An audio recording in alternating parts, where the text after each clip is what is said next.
क्या मेरी ऐसी स्थिति रह सकती है जिसमें मैं हमेशा आनंदी रहूं, हमेशा मेरा मन आनंददायी रहे? बाहर की गाली गलौज और बुरा भला कहना और बाहर की निंदा का मेरे ऊपर कोई असर ना पड़े।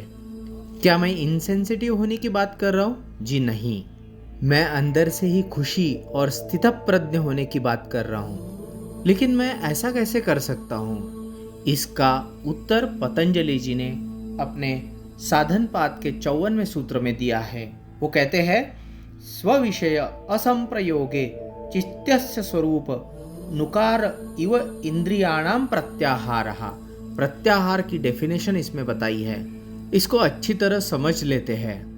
इसका मतलब ये है, हमारे जो ज्ञानेंद्रिय है यानी टंग, आँख, नाक, कान और हमारी स्किन, इस पे हमारे बाहर के एनवायरनमेंट का फ़र्क पड़ते रहता है।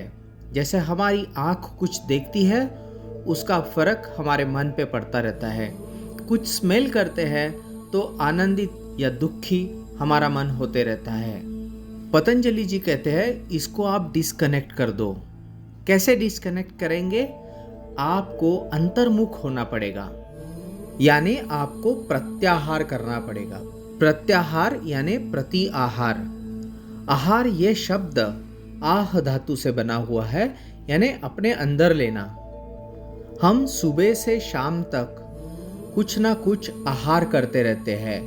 कोई भी सिग्नल हमारी आँख या नाक या कान सुनकर अंदर जाते रहती है। लेकिन प्रत्याहार का मतलब है कि अंदर से सिग्नल इन सारे ज्ञानेंद्रियों को भेजना और इन ज्ञानेंद्रियों को वश करना। इसका मतलब बाहर के प्रति नॉन सेंसिटिव हो जाना या इनसेंसिटिव हो जाना यह नहीं है। इसका मतलब है हमारे सारे पंच ज्ञानेंद्रिय अपने चित्त की तरफ डाइवर्ट करना। आपको मैं इसका एक एग्जाम्पल बताता हूँ। मान लो अगर आपके सामने नींबू या इमली रखी हुई है और आप इस दृश्य को देखते हो तो आपके मुंह में पानी आता है, लार टपकने लगती है।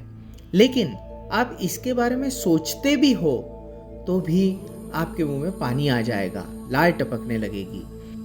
इसका मतलब है कि आप अंदर से अपने टंग को सिग्नल दे सकते हो, यानी बिना इमली खाकर, नींबू न खाते हुए भी आपके टंग को महसूस हो सकता है। इसी तरह अगर आप आपके सारे पंच ज्ञानेंद्रिय इंटरनल कर देते हैं, उसको एक्सटर्नली अफेक्ट नहीं होने देते हैं, तो आपको बाहर के एनवायरनमेंट का कोई भी इफ़ेक्ट नहीं पड़ेगा, बाहर की बुराई का भी इफ़ेक्ट नहीं पड़ेगा। आपके लिए स्थितप्रज्ञ की स्थिति बनना बहुत ही इजी हो जाएगा। ये इसलिए है कि आप अपने इंद्रियों को प्रतिहार दे रहे हैं, यानी अंदर से आहार प्रदान कर रहे हैं। और इसके कारण आपके सारे पंच ज्ञानेंद्रिय आपके आनंदमय चित्त की तरफ अट्रैक्ट होते हैं और आपके आनंदमय चित्त स्वरूप के साथ संलग्न हो जाते हैं और आपको यह आनंद का एक एहसास मिलता है। यह आनंद प्राप्ति को ही प्रत्याहार कहा गया है।